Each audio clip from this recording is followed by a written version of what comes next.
నా పేరు సివి శ్రీనివాసరావు అండి. నేను 1990 నుంచి హైదరాబాద్కి వచ్చాను.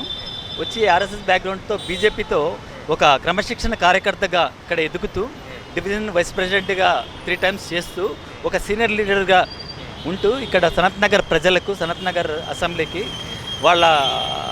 వాళ్ళకు అవసరమైన సాంఘిక సేవా కార్యక్రమాలు చేస్తూ ఇలా ఉన్నానండి. నేను వచ్చేసి జన్మస్థలం వచ్చేసి కడప జిల్లా, ఆంధ్రప్రదేశ్ అండి. చదువుకున్న విద్యాభ్యాసము కానీ అక్కడే చేశాను. ఇక్కడ 1990లో హైదరాబాద్కి వచ్చాను sir. Okay sir, very good sir. చాలా చాలా బాగుంది సార్ మీ గురించి, మీ జర్నీ కూడా. ఎప్పుడైతే ఏపీ అయితే కూటమి ప్రభుత్వం వచ్చింది, ప్రజలైతే భారీ మెజారిటీతోటి కూటమి ప్రభుత్వం ఎక్కించారు. ప్రజలు ఊహించిన స్థాయిలో మన్నలు పొందుతున్నారా, లబ్ధి పొందారా ప్రజలు? కూటమి ప్రభుత్వం 6 గ్యారెంటీల పథకం అనేది చాలా బాగా గొప్పగా వివరించారు. గత ప్రభుత్వము ఏదైతే చేసిందో వాళ్ళ ప్రభుత్వంలో చేసిన అవకతవకలను బాగా ఎత్తి చూపించారు.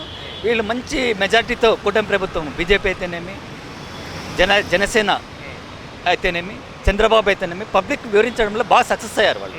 కానీ ఏదైతే 6 గ్యారెంటీల పథకము అనేది అమలు చేస్తామని 1 సంవత్సరం చేస్తున్నారో, పథకం అమలు చేయడంలో చాలా వెనకబడుతున్నారు.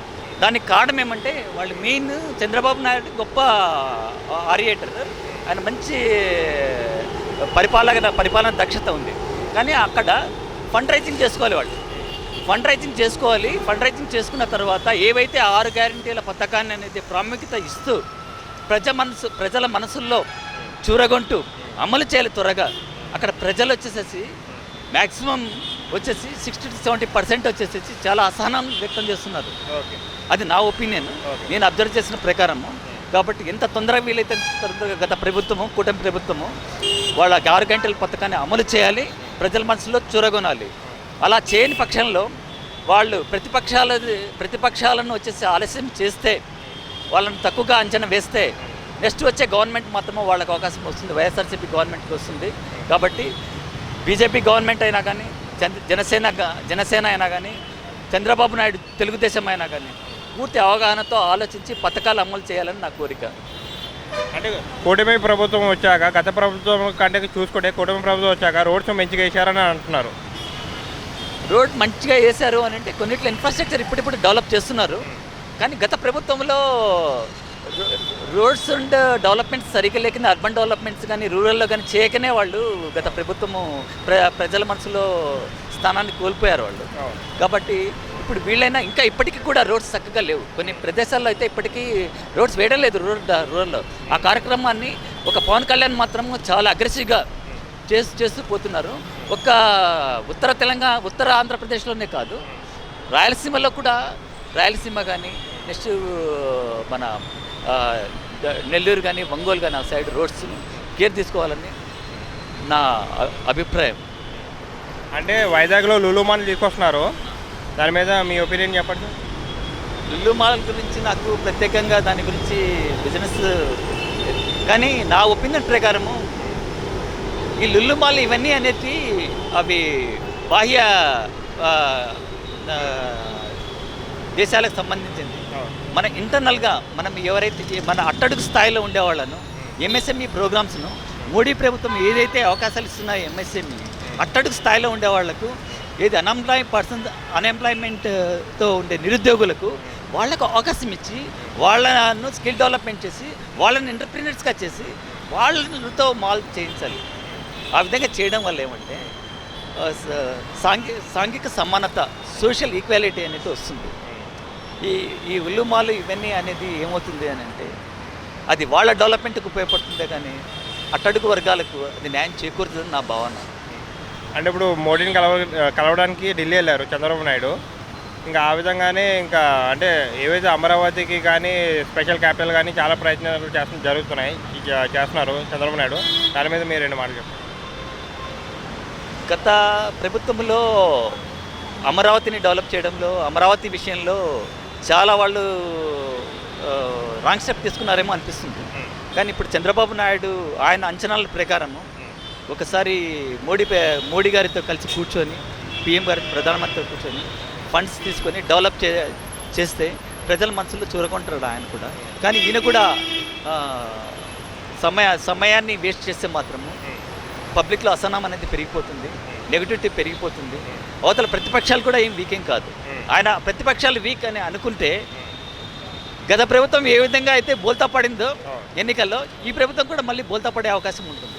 కాబట్టి ఎలాగో మోడీ లాంటి గొప్ప దేశ ప్రధాని ఉన్నప్పుడు ఆయన్ను మనము ఉపయోగించుకోవాలి. ఆయనకుండే సమస్యలతో అన్ని రాష్ట్రాలను చూడలేడు. కాబట్టి ఒక ముఖ్యమంత్రి పైన ఈ బాధ్యత అనేది ఉంటుంది. ఆ బాధ్యతను నిర్వర్తిస్తూ బీజేపీ గవర్నమెంట్ కేంద్ర ప్రభుత్వాన్ని ఒప్పించి నిధులు తీసుకొచ్చి ఇవన్నీ డెవలప్మెంట్ చేసుకోవాలని నా అభిప్రాయం. ఆంధ్రాలో ప్రజెంట్ ఎట్లా ఉంది సిచ్యువేషన్? కూటమి ప్రభుత్వం వచ్చింది కదా, ఏమైనా మీరు లబ్ధి పొందారా? నాకైతే నా వర్కింగ్ లైఫ్ కానీ పర్సనల్ లైఫ్ కానీ మాకు లబ్ధి పొందే అంటే ఏం మాకు అప్లికబుల్ కావు. సో మేమైతే ఎక్స్పెక్ట్ కూడా చేయట్లేదు. బట్ నార్మల్గా మిడిల్ క్లాస్ ఫ్యామిలీస్ ఎక్స్పెక్ట్ చేసేది ఏవైతే ఉంటాయి, కరెంట్ కానీ వాటర్ కానీ చెత్త పనులు ఇలాంటివన్నీ కూడా చేంజ్ అయితే ఏం రాలేదు. వేటిలో కూడా చేంజ్ రాలేదు. బట్ రోడ్స్ మాత్రం బాగా డెవలప్ అయినాయి. ఇదివరకు రోడ్స్ విషయంలో ప్రతి స్టేట్ కూడా నవ్వుకునేది ఆ ఏపీని. ఇప్పుడు మాత్రం ప్రతి చోట కూడా ప్రతి పల్లెటూరులో కూడా రోడ్స్ బాగా వచ్చాయి. దానికి మటుకు పీపుల్ అందరూ హ్యాపీగా ఉన్నారు. ఇక కరెంట్ అంటావా, ఏ ప్రభుత్వం వచ్చినా కానీ అందరూ మేము తగ్గిస్తాం అంటారు. వాటిని అసలు నమ్మకూడదు. వాళ్ళు ఆ గవర్నమెంట్ పెంచింది, ఈ గవర్నమెంట్ పెంచింది. కరెంటు కోతలు ఆ గవర్నమెంట్లో ఉన్నాయి, ఈ గవర్నమెంట్లో ఉన్నాయి. బట్ దానికైతే బ్లేమ్ చేయడానికి లేదు. కొన్ని సిచ్యువేషన్లో ఏంటంటే ఈ గవర్నమెంట్ కూడా అంత ఎక్స్పెక్టేషన్ చేసినందుకు రాలేదు. అంటే ఇప్పుడు కూడా మోడీని కలవడానికి వెళ్తున్నారు. మోడీ గారిని అంటే ఏంటంటే సపరేటు అంటే అమరావతిని కోసం కలవడానికి వెళ్తున్నారు. దాన్ని బట్టి మీరు ఏమంటారు? అమరావతి కన్నా కూడా అసలు అందరూ మర్చిపోయారు. స్పెషల్ స్టేటస్ కోసం అప్పుడు అందరిలో ప్రతి ఒక్కరు కూడా రెచ్చిపోయారు కదా. పవన్ కళ్యాణ్ కూడా తెప్పిస్తా అన్నాడు, చంద్రబాబు నాయుడు గారు తెప్పిస్తా అన్నారు, అందరూ తెప్పిస్తున్నారు కదా. ఇప్పుడు అది తెప్పించడం ట్రై చేయొచ్చు కదా ఎందుకంటే అదిగా ఇలాంటి సిచ్యువేషన్లో ఇంత కష్టాల్లో ఉన్నప్పుడు స్టేట్ డెవలప్ అవడానికి అది చాలా హెల్ప్ఫుల్ అవుతుంది స్పెషల్ స్టేటస్. మరి అది వచ్చిందంటే చరిత్ర మర్చిపోయిన రాజకీయ నాయకులు అవుతారు కదా ఆంధ్రప్రదేశ్ రాష్ట్ర రాజకీయాల్లో. బట్ అది తెప్పించాలని నేను కోరుకున్నాను. అమరావతి ఖచ్చితంగా డెవలప్ చేయాలి. ఒక సెంట్రల్ పెట్టాలి, ఒక క్యాపిటల్ ఉండాలి. సో అమరావతి కూడా మంచి లొకేషన్లోనే ఉంటుంది, సెంటర్గా రివర్కి, ముఖ్యంగా మెయిన్ రివర్. సో ఎటు చూసినా కూడా అమరావతికి క్యాపిటల్ ఉండడం నాకు ఇష్టమే. బట్ స్పెషల్ స్టేటస్ మీద ఫోకస్ పెట్టాలని నేను అనుకుంటున్నాను. పోలవరం గురించి 2 మాటలు చెప్పండి. పోలవరం ప్రాజెక్ట్ గురించి 2 మాటలు చెప్పండి. మర్చిపోయారు అందరూ, ఇంకేం మాట్లాడతారు, అందరూ మర్చిపోయారు దాని గురించి. అది ఎప్పుడు అవుద్దో అనేది ఎవరు తెలియదు. వచ్చిన ప్రతి ఒక్కరు కూడా 2 ఏళ్ళు కంప్లీట్ చేస్తాం, 3 ఏళ్ళు కంప్లీట్ చేస్తాం అన్నది అంటారు కదా తప్ప అది ఎప్పుడైద్దని వాళ్ళకి తెలియదు, మనకి తెలియదు. అంతే బ్రో. ఓవరాల్గా మీరు ఏం చెప్తారు? వైజాగ్లో లూలు మాల్ స్టార్ట్ చేస్తున్నారు కదా, వైజాగ్లో. అంటే కొత్త కంపెనీస్ కూడా రాబోతున్నాయి. గవర్నమెంట్ నుంచి అంటే ఇట్లా ప్రజలకైతే జాబ్ ఆపర్చునిటీస్ అయితే వస్తున్నాయి. మీరేమంటారు? అట్లా వస్తున్నాయి అంటున్నారు, బట్ రియాలిటీ వచ్చరికి ఇంకా తెలియదు. ఇప్పటికీ చాలామంది కూడా ఏంటంటే ఇది టాపిక్ డైవర్షన్ అనుకుంటారు, కానీ అన్ఎంప్లాయ్మెంట్ చాలా ఎక్కువగా ఉంది. దానికి మెయిన్ కారణం మనకి బెట్టింగ్స్ చూస్తున్నాం కదా. ఈ అన్ఎంప్లాయ్మెంట్ బెట్టింగ్ అనేది ఎంత ప్రమోషన్ ఎక్కువ వెళ్తుందో అన్ఎంప్లాయ్మెంట్ అంత ఎక్కువ ఉందని మనం అజ్యూమ్ చేసుకోవాలి. సో ఇంకా అయితే ఏం రాలేదు, ఇంకా ఏం చేంజ్ అయితే రాలేదు. బట్ వస్తుందని అంటున్నారు కదా, హోప్స్. అంటే గవర్నమెంట్ నుంచి అయితే ప్రజలు ఎప్పుడైతే గత ప్రభుత్వం కంటే ఈ ప్రభుత్వంలో కొంచెము ప్రజలైతే సంతోషంగానే ఉన్నారంటారా? జడ్జ్ చేయకూడదు. ఈ ప్రెసెంట్ ఉన్న సిచ్యువేషన్కి జడ్జ్ చేయకూడదు. ఓన్లీ 1 year అయిపోయింది. 1 yearలో నువ్వు బిల్డింగ్ కట్టడం అంటే చాలా కష్టం కదా. అలాంటిది గవర్నమెంట్ చెప్పిన హామీలన్నీ చేయడం అనేది అది మనం ఎక్స్పెక్ట్ చేయడం చాలా తప్పు అనమాట. ఈ 1 yearలో వాళ్ళు చెప్పిన దానికోసం వాళ్ళు ఎలా ముందుకెళ్తున్నారని మనం అబ్జర్వ్ చేయాలి. అది కనుక వాళ్ళు ప్రెజెంట్ అయితే దాన్ని చెప్పినట్టుగానే వెళ్తున్నారు, స్లోగా ఒక్కొక్కటి ఇంప్లిమెంట్ ట్రై చేస్తున్నారు. సో వాళ్ళకైతే ఇంటెన్షన్ ఉందని నేను నమ్ముతున్నాను, వాళ్ళు చెప్పింది చేస్తారని చెప్పి. డిప్యూటీ సీఎం గురించి 2 మాటలు చెప్పండి. ఎలక్షన్స్కి ముందు మీరు చేసిన ఫైట్ కానీ ఇవన్నీ కూడా నేను చూశాను, దగ్గరనే చూశాను, నాకు బాగా నచ్చాయి. బట్ ఆ సుగాలి ప్రీతి కేసు మటుకు పూర్తిగా గాలి కొదిలేస్తారని నేను అనుకుంటున్నాను. అదొక్కటి మాత్రం నెరవేర్చండి, నేను అదే కోరుకుంటున్నాను.